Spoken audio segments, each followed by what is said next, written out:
Le pari de Tijan. Le jour de sa naissance, Tijan sauta du ventre de sa mère, se posa à terre sur ses petites jambes courbées de nouveau-né et s'en alla vivre sa vie. Après quelques jours de marche, il s'arrêta devant une pancarte sur laquelle était écrit « Moi, Grand Diab, je ne me fâche jamais ». Il pénétra dans le domaine de Grand Diab, le salua et lui proposa de s'occuper de ses bêtes et de son jardin.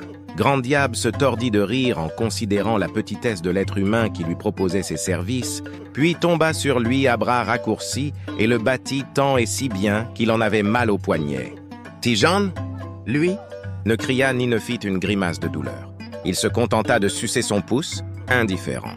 Grand Diab décida alors de l'engager car il lui semblait particulièrement courageux. « Merci, monsieur Grand Diab, dit Tijan.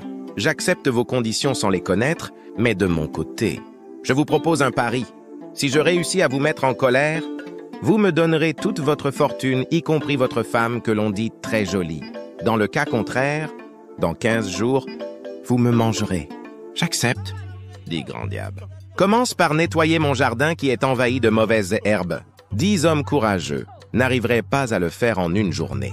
Si en fin de journée tu n'as pas terminé, tu n'auras rien à manger. » À la brume du soir, Grand Diab se rendit au jardin et constata que Tijan avait arraché toutes les plantes cultivées et avait laissé les mauvaises herbes. Il se garda de se fâcher pour ne pas perdre son pari. « Demain, tu soigneras les bêtes et nettoieras l'écurie, le poulailler et le parc à bestiaux.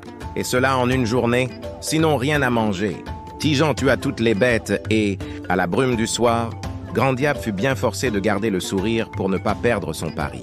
Pour se débarrasser de celui qui allait le ruiner, il demanda à sa mère, le Grand Diablesse, de prendre la voie du bon Dieu, de grimper dans un arbre et d'ordonner à Tijan de retourner chez ses parents sans tarder. Lorsque Tijan passa sous l'arbre, il reconnut la voix de la Grand Diablesse et l'abattit d'un coup de fusil.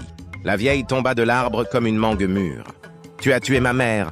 s'écria Grand Diab en s'arrachant les cheveux de douleur. « Non !» répondit Tijan. « C'est le bon Dieu que j'ai tué !» Grand Diab avala la pilule et, toujours pour faire semblant de ne pas se fâcher, il proposa à Tijan d'accompagner sa femme au bal.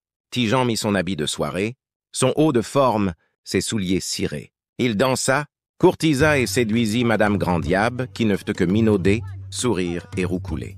À minuit, prétextant comme Cendrillon qu'il avait perdu son soulier, il interrompit la soirée aux grandes dames de sa cavalière et quitta le bal. Sur le chemin du retour, un énorme crabe, qui lui semblait avoir la voix de sa propre mère, le menaça et lui ordonna de rentrer chez ses parents.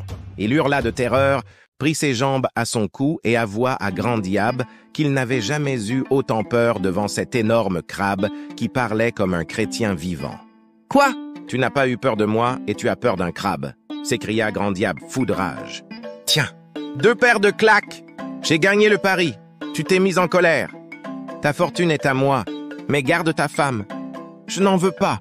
Elle n'est pas fut-fut. » Depuis que Grand Diab a perdu tous ses sous, il erre sur les routes où il ne fait pas bon le rencontrer car il ne décolère pas.